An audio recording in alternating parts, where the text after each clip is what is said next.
अभी अफरीदी अपने ख्यालात में गुम था कि उसके सामने का दरवाज़ा खुला और एक दराज कामत शख्स अंदर दाखिल हुआ। वो भी राजपूत था। आने वाले की उम्र जवानी की हदों से गुजर चुकी थी, मगर उसकी सेहत और जिसामत काबिल रशक थी। उसका कीमती लिबास जाहिर कर रहा था कि वो रियासत का कोई अहम शख्स है। अफरीदी आदाब सियासत से बखूबी वाकिफ था, इसलिए जख्मी होते हुए भी अपने बिस्तर पर उठने की कोशिश करने लगा।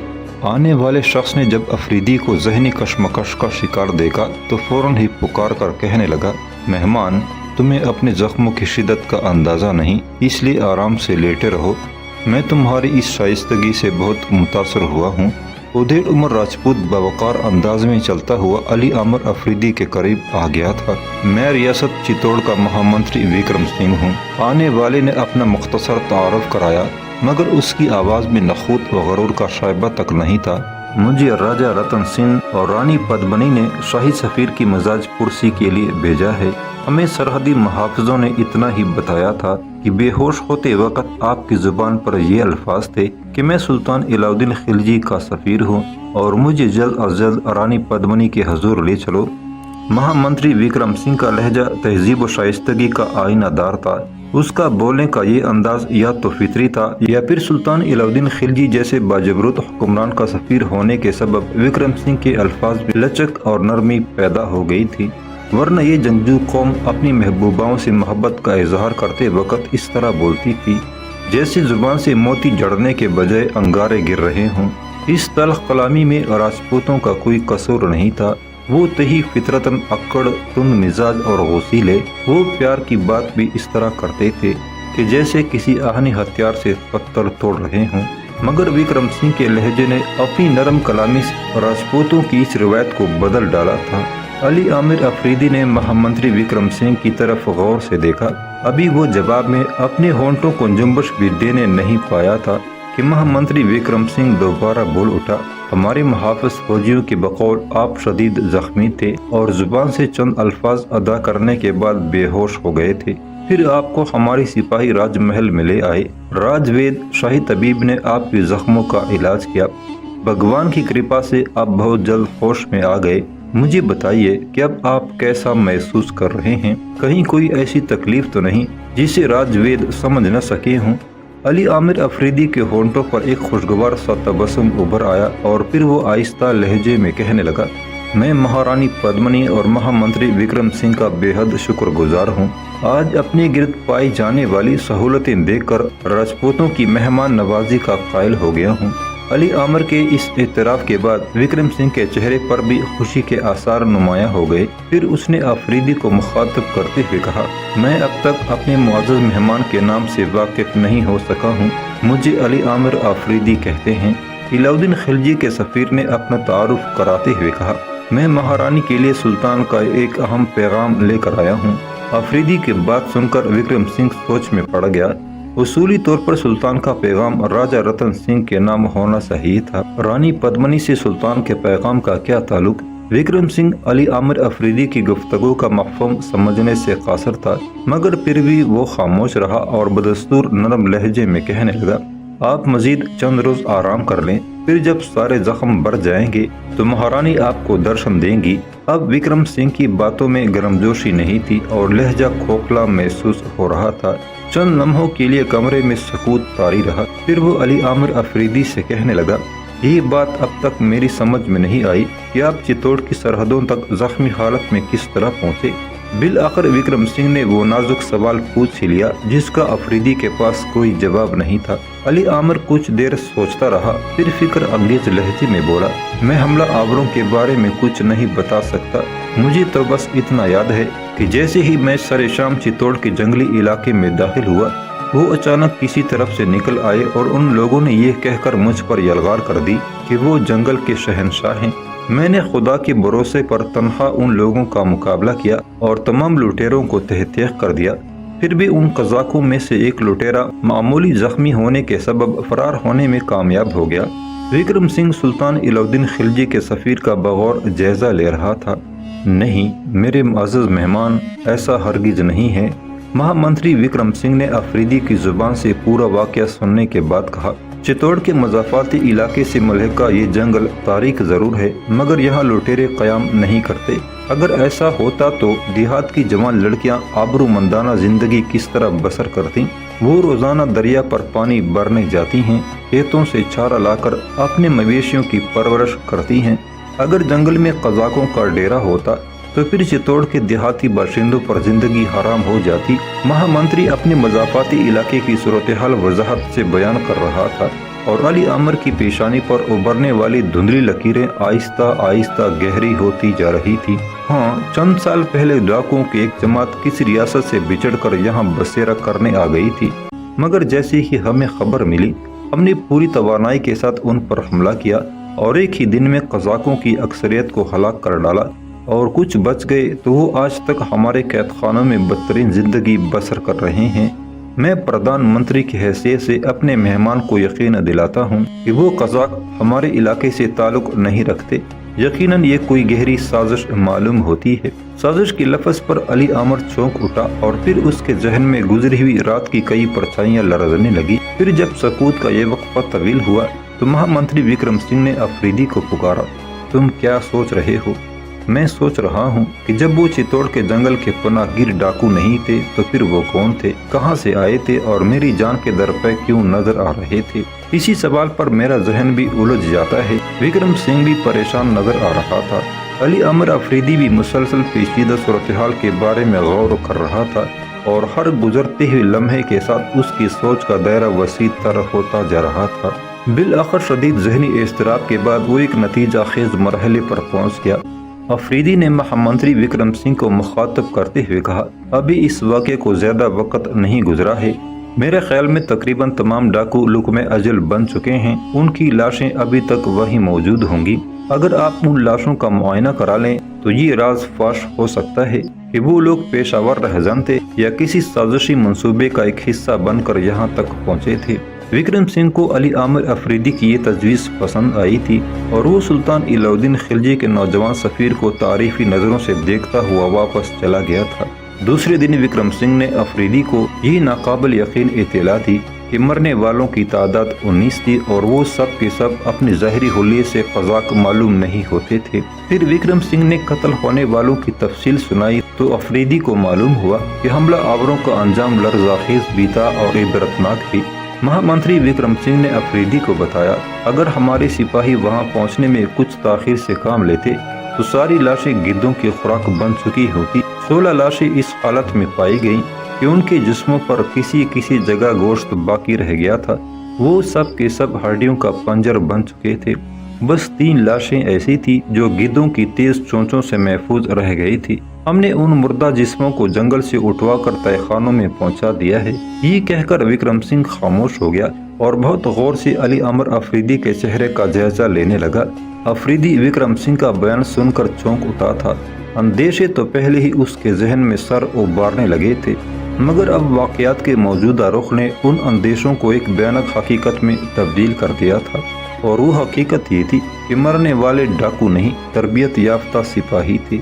इस इंकिशाफ के बाद अली अमर अफरीदी की बेचैन निगाहों के सामने एक बहुत बड़ा सवालिया निशान वाज़ेह हो गया था कि अगर वो सिपाही थे तो उनका ताल्लुक किस हुक्मरान की फौज से था, रानी पद्मनी के लश्कर से या फिर चित्तौड़ के किसी हरीफ राजा की फौज से। बड़े नाजुक लम्हात थे। अली अमर अफरीदी अपने परेशान ख्यालात में उलझा हुआ था कि अचानक महामंत्री की तेज आवाज़ ने कमरे के सकूत में गहरा शिगाफ डाल दिया। अफरीदी, तुम्हें ताजुब होगा कि मरने वाले फौजी लिबास में नहीं थे, मगर उनका ताल्लुक यकीनी तौर पर किसी फौज से था। विक्रम सिंह रुक रुक कर बोल रहा था और उसकी नजरें अफरीदी के चेहरे पर मरकूज थी। आपके ख्याल में मरने वालों का ताल्लुक किस फौज से हो सकता है? अली आमर अफरीदी ने मजबूत लहजे में कहा। वो बेदाग किरदार का मालिक था, इसलिए दयार दुश्मनान में भी अपनी रिवायती बेबाकी का मुजाहरा कर रहा था। मरने वालों का ताल्लुक किसी मुसलमान हुक्मरान की फौज से है। विक्रम सिंह ने एक एक लफ्ज़ पर जोर देते हुए कहा और अफरीदी के चेहरे के बदलते हुए रंग का मुशाहिदा करने लगा। मुसलमान फौज? अफरीदी जख्मी होने के बावजूद बिस्तर पर उठकर बैठ गया। इस कशमकश में शाही सफ़ीर के कई जख्मों से खून रिसने लगा, मगर इस वक्त वो जिस्म की तमाम अजियतों से बेनियाज था। मैं आपकी बात का मफ़हूम नहीं समझा। आफरीदी ने अपने मुंतसर लहजे पर काबू पाने की कोशिश की थी। आपके कुर्ब जवार में भी कोई इस्लामी रियासत मौजूद नहीं है। आफरीदी ने विक्रम सिंह से एक मंतकी सवाल किया था, फिर मरने वाले कज़ाकों का ताल्लुक किसी मुसलमान लश्कर से किस तरह हो सकता है? हमारे मेहमान का ये सवाल हकीकत पसंदाना है।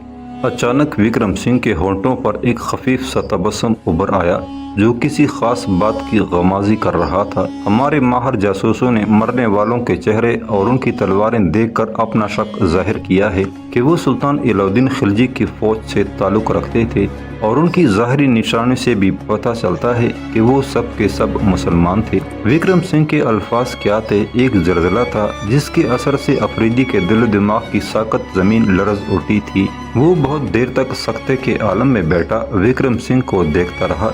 फिर एक तवील वक्फे सकूत के बाद अफरीदी के होंठों को जुम्बश हुई। अगर महामंत्री मुनासिब समझे तो मरने वालों की लाशें मुझे दिखा दे, ताकि मैं खुद भी किसी नतीजे पर पहुंच सकूं और ये अंदाज़ा कर सकूं कि सुल्तान अलाउद्दीन खिलजी के सफ़ीर पर हमला करने की गुस्ताखाना जुर्रत किसने की है और हमला आवर किस इलाके से ताल्लुक़ रखते थे। ये कहते कहते अली आमर के रगों में बहने वाला अफगानी खून जलने लगा था, और अलाउद्दीन खिलजी जैसे बाजबरूत हुक्मरान की निस्बत ने उसके लहजे को मजीद बावकार बना दिया था। फिर जब महामंत्री विक्रम सिंह के हुक्म पर एक एक करके वो तीनों लाशें अली आमर अफरीदी के सामने लाई गईं, तो वो उन मुर्दा इंसानों को देखकर चौंक उठा। अब इसमें कोई शुबा बाकी नहीं रह गया था कि वो तमाम मरने वाले दिल्ली के लश्कर से ताल्लुक़ रखते थे। तीनों मकतूल सिपाहियों को देखकर अफरीदी को एहसास हुआ था जैसे वो तीनों चेहरे उसके शनासा हों, लेकिन अफरीदी उनके नामों से वाकिफ नहीं था। अगर इंसानी आंखें धोखा खा जाने को नज़रअंदाज भी किया जाए तो इस हकीकत से इनकार मुमकिन नहीं था कि मकतूल सिपाहियों की तलवारों पर पाए जाने वाले मखसूस निशानात भी सुल्तानी अफवाज की निशानदही कर रहे थे। अफरीदी के दिल दिमाग काबू में नहीं थे, मगर फिर भी उसने गैर मामूली ज़बत व तहम्मुल का मुजाहरा किया और अपने चेहरे से बदहवासी की किसी अलामत को जाहिर नहीं होने दिया। जब वो एक एक लाश को बगौर देख चुका तो उसने रियासत चित्तौड़ के महामंत्री विक्रम सिंह के सामने किसी झिझक के बगैर अपनी राय का इजहार कर दिया। आपके माहिर जासूसों का शुबा महज एक शुबा है, उसे एतबार और यकीन का दर्जा हासिल नहीं। अफरीदी ने मसलहत से काम लेते हुए विक्रम सिंह के दावे को यकसर झुठला दिया था। नहीं, ऐसा नहीं है। अचानक विक्रम सिंह का लहजा भी तब्दील हो गया था और जुबान की नरमी दफतन सख्ती में बदल गई थी। मैंने शक की बात किसी एहतियात के पेश नज़र कही थी, वरना मुझे यकीन तो उसी वक्त आ गया था जब पहली लाश जंगल से उठाकर मेरे सामने लाई गई थी। मरने वालों का मुसलमान होना ताजुब की बात ज़रूर है, लेकिन ये अमर मेरे लिए ज़्यादा हैरान कुन है कि उनकी तलवारें सुल्तान अलाउद्दीन खिलजी से कोई न कोई रिश्ता ज़रूर रखती हैं। अली आमर मुकम्मल तौर पर मुस्तैद और होशियार था। जैसे ही विक्रम सिंह खामोश हुआ, अफरीदी कहने लगा, रियासत चित्तौड़ के प्रधानमंत्री इस इम्कान को नज़रअंदाज नहीं कर सकते। ये शमशीरें शाही असलह खाने से चुराई भी जा सकती हैं, और ये भी मुमकिन है कि किसी जंग में सुल्तान के सिपाही शहीद कर दिए गए हों और फिर उनकी तलवारें किसी अयार दुश्मन ने किसी खास मकसद के लिए इस्तेमाल की हों। वो इस तरह मुझ पर हमला करा के चित्तौड़ के हुक्मरान को मेरी तरफ से एक बदगुमान भी कर सकता है। अगर मरने वालों का ताल्लुक सुल्तानी लश्कर से होता तो फिर वो अपनी ही सफीर की जान के दुश्मन क्यों हो जाते। अली आमर अफरीदी ने इंतहाई जहानत से काम लेते हुए विक्रम सिंह के सामने एक मजबूत दलील पेश की थी। जब फौरी तौर पर चित्तौड़ के महामंत्री से कोई जवाब नहीं बन पड़ा तो अफरीदी ने एक और नफ्सियाती ज़रब लगाई। इस सूरत में तो आपकी गुफ्तगू से यही मफ़हूम अखज़ किया जा सकता है कि मैं सुल्तान का मसनूई सफ़ीर हूँ, दारुल हुकूमत से फरार होकर आया हूँ और सुल्तान को मेरी खुफिया रवानगी की खबर हो गई है। फिर मेरे सफ़र को रोकने के लिए खुद सुल्तान ही ने मुझ पर हमला कराया है। अली अमर अफरीदी सवालिया नज़रों से विक्रम सिंह की तरफ देख रहा था। अफरीदी के दलाइल के सामने विक्रम सिंह लाजवाब सा नजर आ रहा था। आपको मेरे सफ़ीर होने पर तो शक नहीं। अली आमर ने अल्फाज बदल कर अपनी नफ्सियाती हरबे को दोबारा इस्तेमाल किया। नहीं, महामंत्री विक्रम सिंह की आवाज़ बुझी बुझी सी थी। बेहोश हो जाने के बाद यकीनन आपको मेरे पैरहान से कुछ कागजात मिले होंगे। अफरीदी ने विक्रम सिंह की खामोशी से फ़ायदा उठाते हुए अपनी गुफ्तगू जारी रखी। वही कागजात मेरी शनाख्त हैं, उनसे आपको पता चल सकता है कि मैं सुल्तान का हकीकी सफ़ीर हूँ या कोई मफरूर मुजरिम। विक्रम सिंह के चेहरे पर निदामत के आसार नजर आने लगे। نہیں، ہم اپنے معزز مہمان کی ذات پر شبہ نہیں کر سکتے، پھر مجھے ہلاک کرنے کی کوششوں کا کیا مفہوم ہو سکتا ہے؟ افریدی نے خجالت کا شکار ہونے والے وکرم سنگھ سے پوچھا۔ آپ مطمئن رہیں، وکرم سنگھ نے گھبرا کر کہا، ہم بہت جلد اس واقعے کی تحقیق کرائیں گے کہ یہ گھناؤنا منصوبہ کس نے ترتیب دیا تھا۔ یہ منصوبہ اس کی سوا کچھ نہیں تھا کہ مجھے رات کے اندھیرے میں رانی پدمنی کے دربار تک پہنچنے سے پہلے ہلاک کر دیا جائے، اور پھر بہادر راجپوتوں کی تاریخ پر یہ بدنما داغ ہمیشہ کے لیے نقش ہو کر رہ جائے۔ وکرم سنگھ زیادہ دیر تک افریدی کے پاس نہ بیٹھ سکا اور مختلف خیالات میں الجھا ہوا واپس چلا گیا۔ وکرم سنگھ کے جاتے ہی علی عامر افریدی کے ذہن میں اندیشوں کا ایک طوفان اٹھ کھڑا ہوا۔ لاشوں کو دیکھ لینے کے بعد افریدی کو یقین آ گیا تھا کہ وہ تمام مقتول سپاہی شاہی افواج سے تعلق رکھتے تھے۔ افریدی بہت دیر تک سوچتا رہا کہ آخر پس پردہ کون شخص ہے جو اس کی اور رانی پدمنی کی ملاقات کو برداشت نہیں کرتا، اور وہ کون خفیہ دشمن ہے جو اسے اس قدر نازک فرض کی ادائیگی کے وقت قتل کرنا چاہتا تھا۔ ذہن کے ایک گوشے کی تلاشی لینے کے بعد افریدی کو اپنی لاشعور کے نقاب میں چھپا ہوا ایک ہی آدمزاد نظر آیا جس کا نام ملک کافور تھا۔ اس نے سلطان کی بخشی ہوئی اس سفارت پر تانا زنی کی تھی۔ افریدی کی آنکھوں کے سامنے گزرتے ہوئے مناظر کا ایک عکس ابھر آیا۔ خیالات کے اس ہجوم سے نکل کر درباری رقاصہ زہرہ جمال بھی چند لمحوں کے لیے اس کے سامنے آ کھڑی ہوئی، اور پھر یادوں کا یہ سلسلہ شہر ہانسی تک جا پہنچا جہاں اس کی والدہ شائستہ بیگم اور چھوٹی بہن عالیہ مقیم تھی۔ افریدی لرز کر رہ گیا۔ اگر وہ اس حملے میں مارا جاتا تو اس کی بیوہ ماں اور معصوم بہن پر کیا گزرتی؟ افغان زادے کے آہنی اعصاب اس پتھر کی طرح چٹکنے لگے جس پر اچانک کسی کے دست جفاکار نے مشق ستم شروع کر دی ہو۔ ناگہاں ایک اور جان لیوا اندیشے نے افریدی کے دل کی دنیا تہو بالا کر کے رکھ دی۔ وہ بستر پر بیٹھے بیٹھے سوچنے لگا، جب ملک کافور سلطان کے اہم ترین سفیر پر حملہ کرانے کی جرات کر سکتا ہے تو پھر میرے اہل خانہ کا کیا ہوگا؟ وہ دہلی سے دور ہانسی میں بظاہر ایک محفوظ زندگی گزار رہے ہوں گے، مگر پھر بھی ملک کافور کی دسترس سے دور نہیں ہوں گے۔ اس خیال کے ساتھ ہی افریدی کا زخمی جسم لرز اٹھا اور اس کے ہونٹوں سے آہ سرد نکلی۔ خدایا، مجھ پر جو گزرنی ہے گزر جائے، مگر ان خواتین کی حفاظت فرما جو میرا ناموس ہیں۔ میرے آبرو کو اس بے ضمیر انسان کے حوالے نہ کر جس کی غیرت و حیا سر دربار نیلام ہو چکی ہے۔ افریدی بہت دیر تک دل ہی دل میں دعائیں کرتا رہا۔ پھر انہی دعاؤں کے دوران اسے رقاصہ زہرہ جمال کا خیال آیا اور افریدی پر ایک بار پھر وحشت طاری ہونے لگی۔ مالک دو جہاں اس عورت کی بھی حفاظت کر جسے اہل شہر بے آبرو سمجھتے ہیں، مگر جو اپنے سینے میں ایک دردمند اور پاکباز دل رکھتی ہے۔ پھر افریدی کی دعاؤں کا سلسلہ طویل تر ہوتا چلا گیا۔ ذہن وسوسوں اور اندیشوں کی آماجگاہ بن گیا تھا۔ وہ اپنے ذہن کو پرسکون رکھنا چاہتا تھا، مگر پریشان خیالات کی یلغار نے اسے دن بھر چین سے نہیں رہنے دیا۔ یہاں تک کہ شام ہو گئی